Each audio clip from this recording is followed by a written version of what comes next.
Más de 100 delegaciones participan en la 128 Asamblea de la Unión Parlamentaria. La primera reunión de ministros de Turismo de UNASUR se realiza en Quito. Ecuador exige cambios a la Comisión Interamericana de Derechos Humanos. El director del SRI rechaza sentencia de la jueza del Guayas sobre caso Noboa. El Ministerio de Finanzas concretó un aporte de 749 millones de dólares para financiar el metro en Quito. La inmediatez y la veracidad se juntan.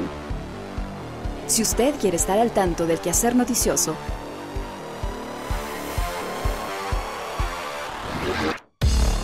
conéctese a www.elciudadano.gov.es.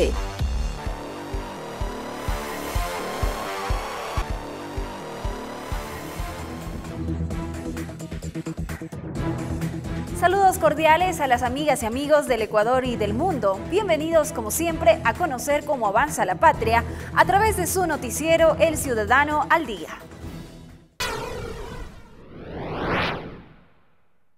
Con la presencia del presidente de la República, Rafael Correa, se inaugura en Quito la 128 Asamblea de la Unión Parlamentaria. Cerca de 120 delegaciones de todo el mundo participan de esta cita internacional en la capital ecuatoriana. La inseguridad, la libertad de expresión, los derechos humanos, la participación ciudadana y otros importantes temas se debaten en la 128 Asamblea de la Unión Interparlamentaria efectuada en el Centro de Convenciones Quórum en Cumbayá. El tema de la inclusión, de la participación ciudadana, de la seguridad ciudadana, son temas que se van a tratar en los distintos paneles. El tema de la comunicación también, con la finalidad de escuchar planteamientos de personas que siendo elegidas democráticamente representan a parlamentos de todas partes y de esa manera ir sintonizando, yo creo, mensajes comunes en torno a la democracia. Cada uno de los países de Latinoamérica y del mundo entero presentaron en la mesa de debate temas que en muchos países acarrean vacíos legales. Por ejemplo, Chile, un país que buscaba conocer cómo otros países sancionan el delito de la pornografía infantil.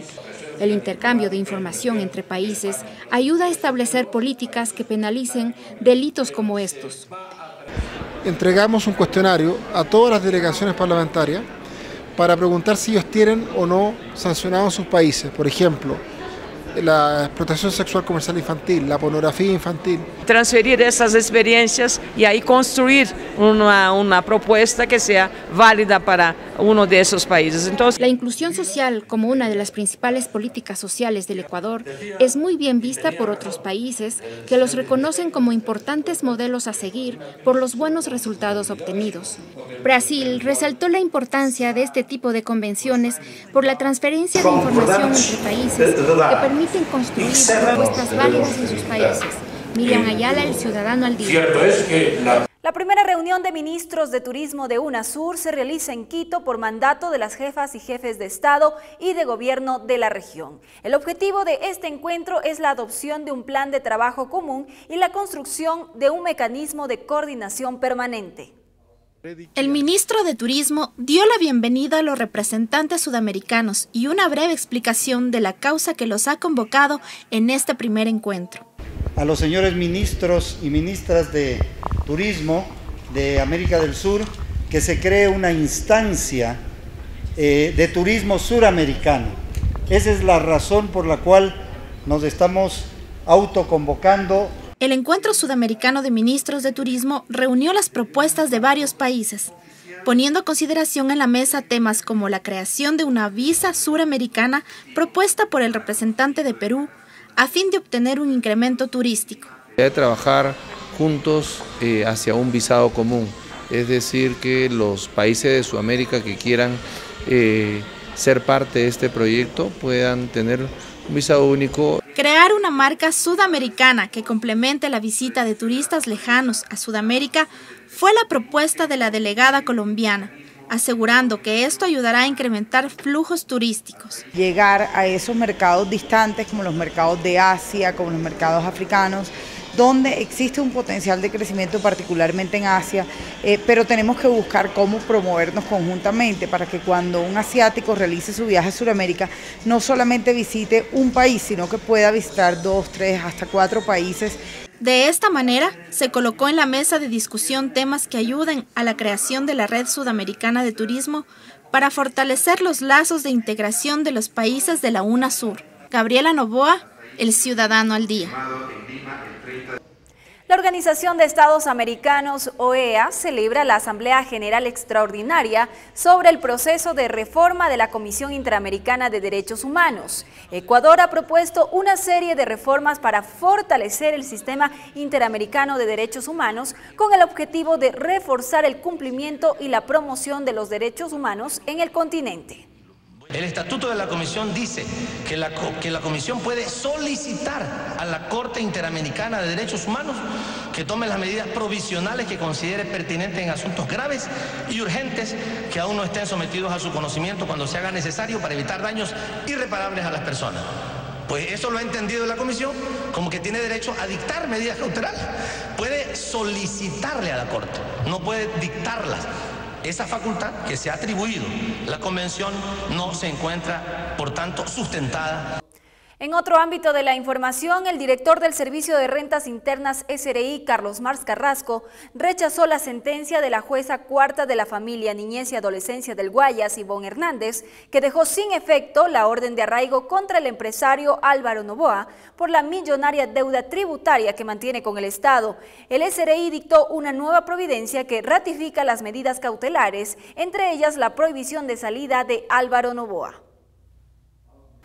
En términos jurídicos, en términos constitucionales y legales, y en términos doctrinarios, el habeas corpus para este caso no tiene absolutamente nada que ver. El Ministerio de Finanzas concretó un aporte de más de 749 millones de dólares para financiar el Metro de Quito. El primer desembolso inmediato de 5 millones está destinado al proceso de expropiaciones y a las obras de la fase 1 del metro. Este proyecto en costos es el tercero más importante del país, después de Coca-Cola Sinclair y la refinería del Pacífico. El Metro de la capital es uno de los proyectos emblemáticos tanto de la Alcaldía de Quito como del Gobierno Nacional. El ministro de Finanzas resaltó en la firma del convenio que faculta el financiamiento de esta obra que el aporte de los organismos multilaterales de crédito es importante para su ejecución. Hemos logrado, primero, estructurar todo el financiamiento necesario para que se lleve adelante el proyecto. Tenemos la participación de varias entidades multilaterales, con costos financieros absolutamente convenientes, menores al 3% en todos los casos en lo que tiene que ver con multilaterales. El funcionario agregó que el Metro de la capital es una obra que va en beneficio del país entero. El metro no solo es un proyecto para la ciudad de Quito, es indudablemente un proyecto que va a cambiar a la ciudad, que va a permitir que tenga la movilidad que Quito se merece. Pero además de eso, es un proyecto también de importancia nacional. Permite cambiar estructuralmente la concepción de lo que nosotros queremos apuntalar en términos de movilidad. Para el alcalde de Quito, Augusto Barrera, el metro es una obra que diferencia a la capital de su historia anterior. Quito, y este proyecto en este sentido es emblemático. Va a concitar la articulación como ninguno otro en la historia anterior. La inauguración del aeropuerto y el avance en el proyecto del metro dan cuenta del trabajo que viene realizando la alcaldía de la capital. Diego Campos, El Ciudadano al Día.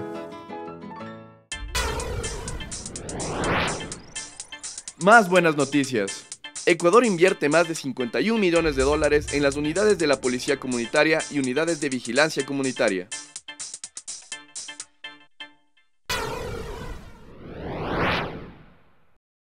Un total de 300 madres de familia acuden diariamente al nuevo y moderno Centro Materno Infantil Venus de Valdivia, ubicado en el Cantón La Libertad, en la provincia de Santa Elena. Varias son las especialidades médicas que ofrece esta casa de salud. El Centro Materno Infantil Venus de Valdivia, ubicado en el Cantón La Libertad de la provincia de Santa Elena, está brindando desde el 7 de noviembre del año pasado atención a más de 300 madres diarias en imagenología, partos, electrocardiogramas, odontología, consulta externa, entre otras áreas con las que cuenta esta unidad, ofreciendo servicios de calidad y calidez. Me siento muy contenta porque yo es primera vez que me siento así, que nos atienden bien, nos dan unas charlas. Muy bien para mí. Hay ayudantes que si uno no sabe, le preguntan y ellos nos llevan hacia donde queremos ir. Bien, la atención es excelente, ¿para qué?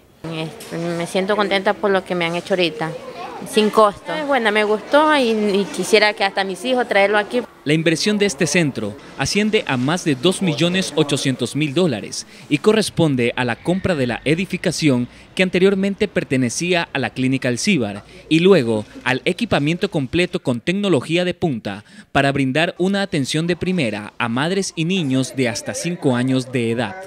Desde el 7 de noviembre hasta el 31 de diciembre habíamos atendido 13.000 pacientes. Este centro materno-infantil recibe pacientes no solo de Salinas y La Libertad, sino también del Cantón Santa Elena, en especial de las comunidades ubicadas en la ruta del Espóndilus.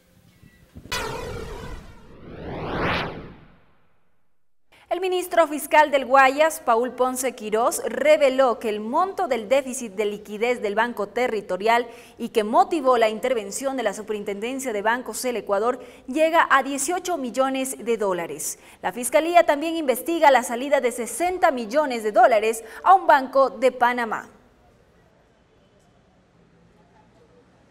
La administración temporal del Banco Territorial, designada por la Superintendencia de Bancos y Seguros, abrió una cuenta en el Banco del Pacífico para que quienes tengan acreencias con el suspendido banco realicen ahí sus pagos. El comprobante de depósito entregado por el Pacífico constituirá prueba del pago de las obligaciones con el Banco Territorial a tiempo y dentro de los plazos acordados. Cambiamos de tema. El Ministerio de Educación prestará toda la ayuda necesaria a los establecimientos educativos que hayan sido afectados por las inundaciones en la costa. Esta cartera de Estado continúa trabajando para atender de manera inmediata a los planteles que fueron afectados por las lluvias y las inundaciones que se han presentado las pasadas semanas, principalmente en la costa ecuatoriana. Hemos empezado ya un proceso de reparación y mantenimiento para los establecimientos educativos que han sido afectados. Al momento tenemos un reporte de la Secretaría Nacional de Riesgos y del área correspondiente dentro del mismo Mineduc de 336 establecimientos. Según la viceministra de Gestión Educativa, los recursos han sido entregados a los organismos que se harán cargo de la reconstrucción de los planteles afectados. Hemos asignado alrededor de $8 millones a los establecimientos de la costa y se han iniciado ya los procesos de reparación. Nos viene bien el hecho de que el nuevo reglamento ha dispuesto el inicio del año escolar el 2 de mayo, de tal manera que nos encontraremos durante lo que resta del mes de marzo y el mes de abril en procesos de reparación y mantenimiento. Sin embargo, la viceministra no descarta destinar un monto mayor a los recursos ya entregados en caso de que el invierno cause mayores estragos en las instituciones educativas. Diego Campos, El Ciudadano al Día. La cooperativa de transporte Flota Pelileo fue suspendida durante 7 días por la Agencia Nacional de Tránsito en todas las frecuencias y rutas otorgadas, luego de que una de sus unidades se accidentó la madrugada del sábado anterior en la vía Bucay-El Triunfo. El municipio de Quito y la Universidad de las Américas reconocieron a 12 establecimientos que conservan la tradición de la fanesca como plato emblemático de la Semana Santa. La fe cristiana se hace presente a pocos días de que llegue la Semana Mayor. A lo largo de los corredores del antiguo convento San Agustín, 12 representantes de los mejores restaurantes y hoteles de Quito, ganadores del concurso Rescate de Sabores Tradicionales, prepararon la legendaria fanesca.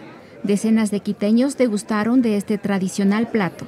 La fanesca tiene una mezcla, una combinación de nuestros incas con los españoles. ¿Por qué se viene esto? Porque nosotros en el tiempo de los incas la fanesca parece como decir una adoración o decir un agradecimiento cuando una cosecha era buena, entonces se hacía el potaje y entonces con la llegada de los españoles, ellos traen desde España el pescado, un pescado que se llamaba fanesco. El certamen impulsado por Quito Turismo y la Universidad de las Américas acogió la participación de chefs de 200 establecimientos. En la sala capitular del convento, el alcalde de Quito, Augusto Barrera, premió a los ganadores y resaltó la importancia del valor incalculable que tiene la tradición culinaria. La ciudad tiene una maravillosa tradición culinaria. Esa tradición culinaria tiene un valor patrimonial, de lo que comemos, de lo que sentimos, de la forma en que hacemos la poesía, de los novelistas que tenemos, de ese enorme acervo culinario que tenemos. La preparación de la fanesca fue hecha con la inclusión de 12 granos proveídos por nuestra tierra y que en nuestra historia cristiana representan a los 12 apóstoles. Es considerado uno de los platos emblemáticos en la gastronomía ecuatoriana. Miriam Ayala, El Ciudadano al Día. Más buenas noticias. A través del programa 911 se integran a todas las entidades de respuesta, policía, fuerzas armadas, riesgos, tránsito, bomberos, salud.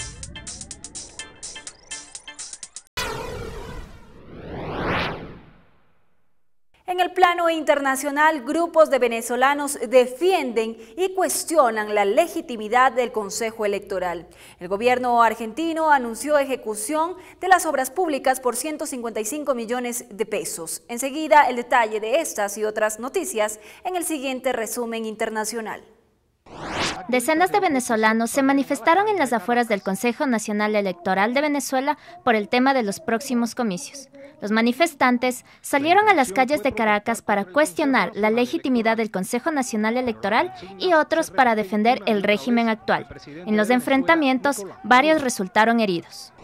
En Colombia, estudiantes universitarios marcharon para presentar un proyecto de ley alternativa al actual que garantice, según ellos, una educación superior gratuita y de calidad.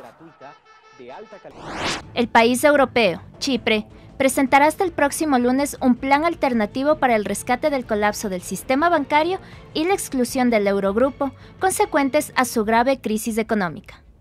En el marco del Plan Nacional Argentino, Más Cerca, el gobierno anunció obras públicas por 155 millones de pesos. Evelyn Rodríguez, El Ciudadano al Día. Así finaliza el informativo El Ciudadano al Día. Sigan con nosotros y el entrevistado de hoy. De mi parte, les invito para que nos acompañen en nuestra próxima edición. Hasta pronto. Amigas, amigos del Ciudadano, bienvenidos a este espacio de entrevistas. En esta ocasión nos encontramos con Adrián de la Torre, autor del libro Constitución y Cultura, un análisis reflexivo sobre el avance fundamental de los derechos culturales en la nueva Carta Magna. Adrián, bienvenido. Gracias. ¿Cómo han avanzado los derechos culturales en nuestro sistema? Pues de una forma sorprendente. Es decir, en términos de constitución, ninguna constitución del país ha tenido el tratamiento de derechos culturales. Había un pequeño asomo en la anterior, en la del 98, se decía que los ciudadanos tenemos el derecho a cuidar el patrimonio. Es decir, era una cosa un poco rara porque nos daban un derecho, pero en realidad era una obligación, ¿no? Entonces, el tratamiento era realmente muy malo para la gente que hace cultura. Sin embargo, en la Constitución 2008 podemos ver un tratamiento totalmente diferente y amplio de lo que son los derechos culturales. Incluso aparece el concepto de derechos culturales, ¿no? Entonces hemos dado un salto muy favorable para la cultura. ¿Y cuán importante es de que los derechos culturales hayan sido tomados en cuenta en la nueva Constitución como derechos humanos fundamentales? Pues tienen esa misma importancia, ¿no? La Constitución dice que todos los derechos son iguales entre sí, entonces el derecho a la cultura que tenemos nosotros tiene la misma importancia que el derecho a la salud, que el derecho a la vivienda.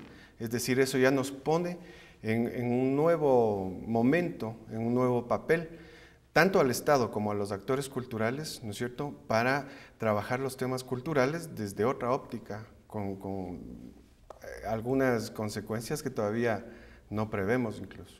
¿Qué temas culturales abarcarían estos derechos?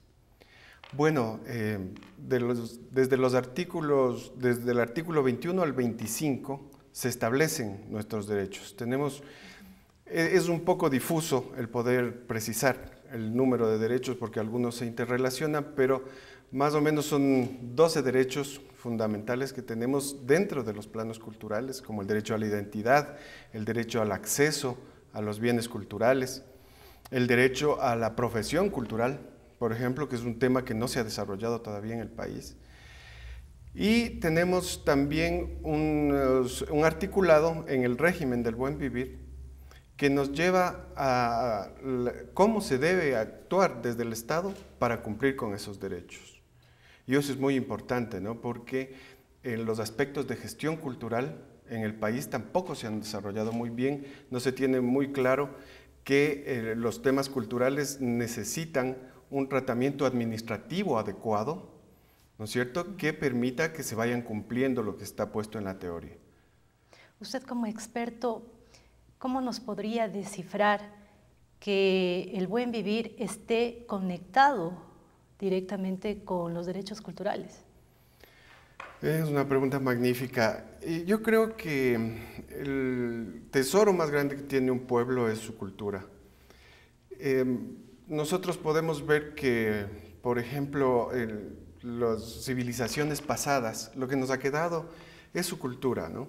Algunas manifestaciones de su cultura, y por eso podemos entender, admirar la vida de esos pueblos. Entonces, es muy necesario que al interior de cada comunidad cultural se desarrollen esos conceptos, se desarrolle una forma de vida acorde a la cosmovisión que tiene cada una de las culturas, porque eso es lo que enriquece al mundo, y en este caso a nuestro Ecuador, ¿no? Cada una de las comunidades culturales se realiza haciendo la práctica de sus conceptos culturales. Entonces, de esa manera, nosotros vemos que no estamos viviendo una vida alienada, una vida que se corresponde a las formas de pensar de otros lados. El buen vivir no puede ser eso, no puede ser una forma de vida impuesta, sino que tiene que ser un desarrollo endógeno de las potencialidades, en este caso culturales, de cada uno de los sectores culturales del país. ¿Y usted piensa realmente que desde el 2008 hasta la fecha se han ido poco a poco cumpliendo estos derechos? Bien, la Carta Magna es realmente ambiciosa en el tema de los derechos y de la forma de cumplirlos. Ha planteado, por ejemplo, en el artículo 377 y 378, el Sistema Nacional de Cultura, la generación de un Sistema Nacional de Cultura. Se ha avanzado en ese sentido, pero no tanto como hubiéramos querido realmente. ¿Por qué? Bueno, son temas administrativos, básicamente. El sistema de cultura es un sistema que permite una mejor administración de la inversión pública en cultura. Se refiere a las ofertas que hace el Estado en cada territorio. Entonces, sobre eso me parece que todavía no se han trabajado profundamente los diagnósticos para saber qué tipo de servicios se necesitan en qué sector del país para desarrollar ese tipo de oferta desde el Estado, ¿no? Por supuesto, es un tema complejo y que requiere un tiempo. Creo que el país va avanzando en ese sentido, pero hago mis votos porque se pueda hacerlo de mejor manera y en forma más rápida. ¿Se ha avanzado en algo en estos diagnósticos? Quizás son poblacionales, generacionales. ¿Cómo lo miden ustedes?